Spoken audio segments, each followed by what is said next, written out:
Assalamualaikum. Kisah Nabi kali ini adalah Nabi Daud. Bismillah. Jadi ketapel ini Masa kecil Daud. ketapel Yuk, mau dengar? adalah Ayo, alat dengar yang yuk. digunakan Sini. oleh si Daud Nabi kecil Daud adalah ketika dia keturunan melawan Bani Israel. melawan siapa? Ia lahir di kota Jalut. Bethlehem, Jalut. kota kecil di Dia wilayah termasuk Palestina. dalam pasukannya si Kota Bethlehem terletak di sekitar 10 Talut. km Padahal di sebelah selatan pada saat Yerusalem. itu Kota ini memiliki dia masih ketinggian sekitar kecil, badannya 765 juga meter di atas permukaan laut. Ayah Daud bernama itu di situ Lisha. nah. Jadi Umi bin Huwaid. kelihatan langsung. Beliau masih keturunan dari Nabi Ibrahim. Daud merupakan anak bungsu dari 13 bersaudara.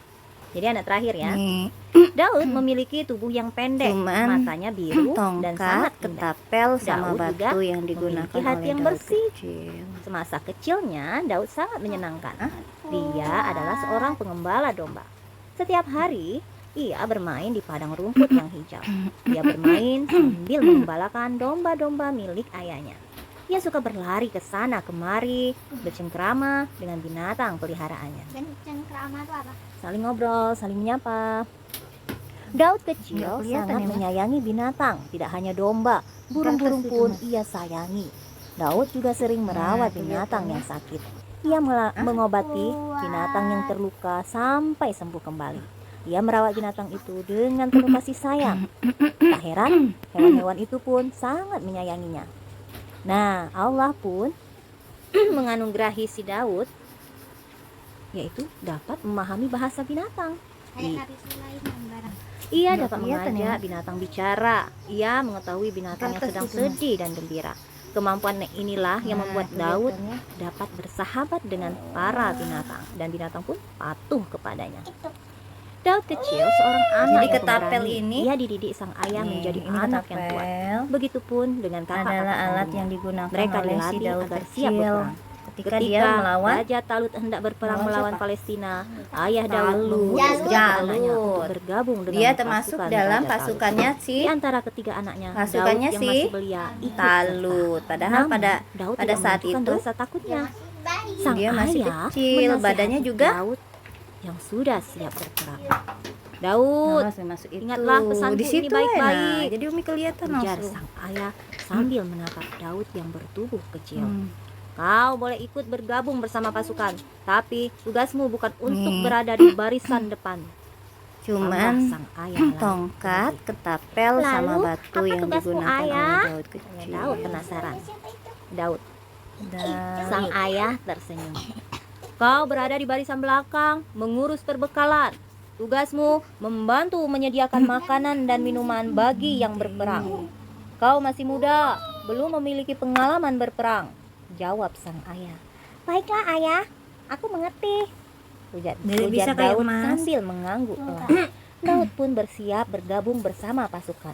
Walaupun belum diizinkan maju bertempur di barisan depan, Daud tetap bersemangat. Tekadnya sudah bulat bergabung menyumbangkan tenaganya. Tekadnya sudah bulat bergabung menyumbangkan Daud. tenaganya kepada pasukan Talut. Nah, tahu nggak apa yang menyebabkan Bani Israel itu berperang dengan Palestina? Lupa ya ceritanya ya. Lupa, jarang nonton. Lalu pihak mana yang akan memenangkan peperangan itu? Mas tahu Buat siapa? karena Jadi bisa kayak Mas. dan tentaranya itu suka bakar dan merampok. Iya betul. Dan yang menang siapa? Daud. Daud. Jadi Talut ya. Talut itu kan yang baik ya. Talut yang menang. Nah, inilah awal kisah Nabi Daud alaihissalam. Setelah zaman Nabi Musa, ya, setelah berselang waktu yang jauh dari Nabi Musa wafat, kaum Bani Israel itu tidak memiliki pemimpin. Jadi Lalu ketapel Allah itu ini memberikan petunjuk dengan ini mewahyukan ketapel Samuel, seorang adalah Samuel alat yang nama digunakan nabi oleh si yang Daud diutus kecil untuk Bani ketika Israel. dia melawan Kemudian dinobatkanlah Melawan siapa? Talut sebagai raja Bani Israel. Jalut. Nah, Dia termasuk Raja Talut dalam ini pasukannya si menyusun kekuatan militer pasukannya dengan si mengumpulkan para pemuda Talut. dan Padahal orang yang pada- masih kuat pada saat menjadi itu tentaranya. Dia masih bayi. Mereka Dia masih sengaja kecil, dilatih badannya sebagai juga. persiapan menghadapi bangsa yang terkenal kuat dan berani dan telah lama menguasai Palestina. Di situ Ketika enak. Talut Jadi merekrut mereka lihat tuh langsung. orang menjadi tentara, Daud bersama 2 orang kakaknya diperintahkan oleh ayah mereka untuk bergabung dalam barisan Laskar Nih. Talut. Meski demikian, ayahnya berpesan Cuman agar Daud itu tongkat, berada di barisan belakang ketapel, sama karena batu usianya yang masih muda digunakan oleh dan Daud tidak kecil. memiliki pengalaman perang.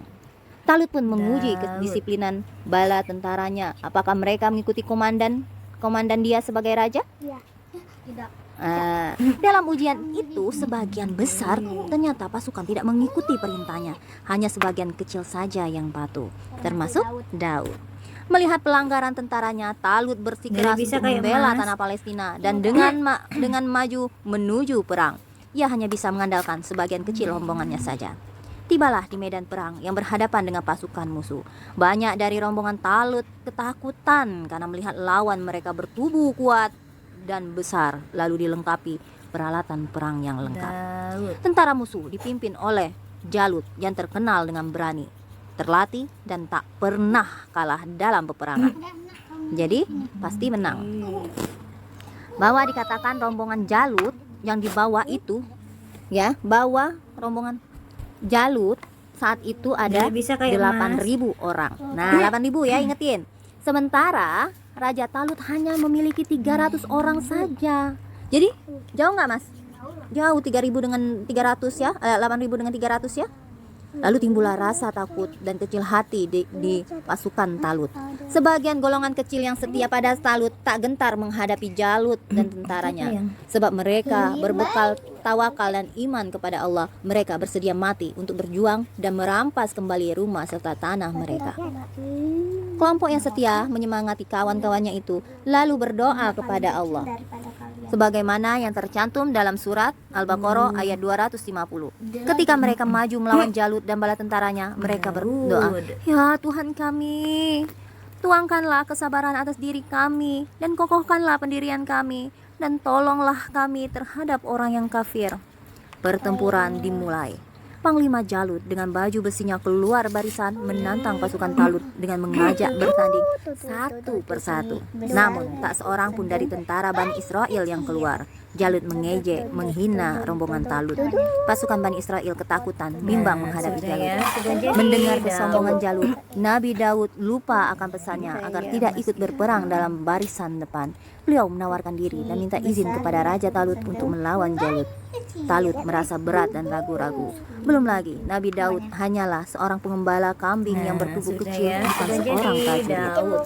Nabi Daud kemudian berkata, "Janganlah engkau terpengaruh oleh usia muda dan keadaan fisikku. Aku tahu engkau ragu-ragu dan khawatir untuk melepaskan aku melawan Jalut. Ingatlah bahwa yang menentukan kemenangan dalam pertarungan bukan hanya kekuatan fisik dan kebesaran badan belaka. Yang lebih penting adalah keteguhan hati, uletan bertempur, iman, dan kepercayaan kepada Allah yang menentukan hidup mati bagi seorang hambanya." Akhirnya Talut memberikan izin kepada Daud.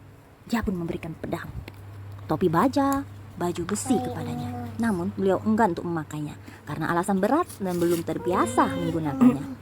Nabi Daud tidak memiliki pengalaman perang, bahkan tidak punya pedang. Ia hanya membawa sebuah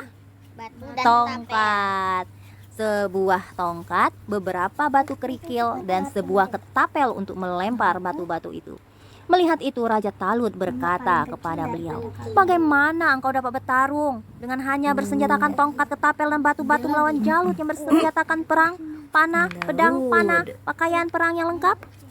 Nabi Daud menjawab, "Tuhan yang telah melindungiku, taring singa, dan kuku beruang juga akan melindungiku dari sabetan pedang dan panah Jalut yang durhaka itu." Beliau keluar dari barisan Bani Israel dan berjalan menuju Jalut. Melihat Nabi Daud yang hanya seorang pemuda dan tidak bersenjatakan pedang, tidak menggunakan topi dan baju besi, Jalut berkata, "Untuk apa tongkat yang kau bawa itu? Untuk mengejar anjing atau untuk memukul anak-anak yang sebaya dengan engkau? Di mana pedang dan baju besimu? Rupanya engkau sudah bosan hidup dan ingin mati. Padahal engkau masih muda. Engkau belum merasakan suka dukanya kehidupan. Engkau masih harus banyak belajar dari pengalaman. Majulah engkau ke sini. Aku akan habiskan nyawamu dalam sekejap mata. Dagingmu akan kujadikan makanan yang lezat bagi binatang-binatang di darat dan burung-burung di udara. Nabi Daud yang katanya engkau boleh tidak bangga pernah dengan baju kalah. besi dan topi Tidak pernah rajamu. dikalah. Engkau boleh merasa Dia kuat dan dikalahkan ampuh dengan oleh pedang Daud. dan panahmu. Sekali itulah udah Akan itu mati tetapi, dia. ingatlah, ia tidak akan sanggup menyelamatkan nyawamu dari tanganku yang masih halus dan bersih ini. Aku datang ke sini dengan nama Allah, Tuhan Bani Israel yang telah lama engkau hinakan, engkau jajah dan engkau tundukkan. Sebentar lagi engkau akan mengetahui apakah pedang dan panah yang akan mengakhiri hayatku atau kehendak dan kekuasaan Allah yang akan merenggut nyawamu. sudah ya, Dan sudah mengirimkan jadi engkau ke Daud. neraka jahanam. Jalut melangkah maju mendekati Daud. Adalah Sebelum kerikil-kerikil sempat mendekat, yang Nabi digunakan Daud Daud segera ketika melemparkan batu dengan berperang petapel melawan tepat Jalut ke arah kening yang Jalut. kejam. Hahaha. Darah mengalir Yang deras katanya dari tidak kepala pernah Jalut hingga kalah. menutupi kedua Tidak bahunya. pernah dikalah. Atas Dia izin Allah, dikalahkan pada lemparan oleh batu Daud. kedua dan Sekali ketiga, itulah udah Jalut mati dia. terjatuh. Ia tersungkur di atas tanah dan menghembuskan nafasnya yang terakhir. Matinya Jalut membuat tentara mundur dan lari karena dikejar oleh rombongan Talut. Adalah Sebagai imbalan kerikil-kerikil telah yang mengalahkan digunakan Jalut, Daud Daud ketika dijadikan berperang menantu oleh melawan Raja Jalut. Talut. Iya, menantu tuh Yang suami kejam. dari anaknya, anak dari Yang Raja Talut. katanya tidak Ia pernah dinikahkan dengan kalah. putrinya yang bernama Tidak Mikal. pernah dikalah. Sesuai janji Talut Dia bahwa dikalahkan putrinya akan oleh dinikahkan Daud. dengan orang yang Sekali bisa itulah udah itu mengalahkan mati Jalut. dia. Nabi Daud juga diangkat sebagai penasehat dan orang kepercayaan Raja Talut. Dan akhirnya kerajaan tersebut diwariskan kepada Nabi Daud. Beliau sangat disayang, disanjung, dihormati oleh mertuanya dan seluruh Bani Israel. Nah, jadi apa pesan moralnya kira-kira? Moralnya apa ya? Harus berani terus. Manusia itu tidak punya kekuatan, ya, Mbak ya? Ya. Kalau Kalau Nabi Daud tadi itu cuma untuk main-main saja. iya, karena yang menentukan orang itu berhasil mengalahkan sesuatu, berhasil mencapai tujuannya adalah Allah. Jadi jangan lupa pada Allah. Assalamualaikum.